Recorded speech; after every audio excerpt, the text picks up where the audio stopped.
কখনো জিতিয়েছেন ব্যাট হাতে, কখনো জিতিয়েছেন বল হাতে। তার মতো সমালোচনাকে সঙ্গী করে অন্য কোনো ক্রিকেটার নিজের সেরাটা দিতে পারেননি। বাংলাদেশের কারণে সাকিবকে নয়, সাকিবের কারণে বাংলাদেশকে চিনেছে ক্রিকেট বিশ্ব।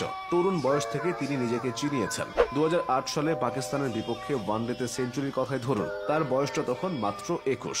সে বছর পাকিস্তানের সাথে 5 ম্যাচের একটি ওয়ানডে সিরিজ খেলে বাংলাদেশ। ওই সিরিজের চতুর্থ ওয়ানডেতে 109 রান তুলতেই টাইগাররা হারিয়ে ফেলে 8 উইকেট। সে সময় এক প্রান্ত আগলে রাখেন সাকিব, খেলেন 108 রানের লড়াকু এক ইনিংস।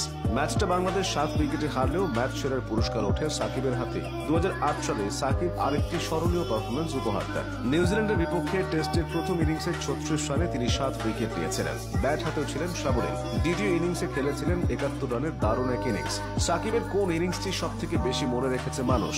এই প্রশ্নের জবাবে অনেকেই হয়তো বলবেন 2009 সালে শ্রীলঙ্কার বিপক্ষে ম্যাচ জেতানো সেই অপরাজিত 92 রানের কথা। সাকিব ক্যারিয়ারে এখন পর্যন্ত অনেকগুলো সেঞ্চুরি করেছেন, তারপরও ওই ইনিংসটার মাহাত্ম্য আলাদা।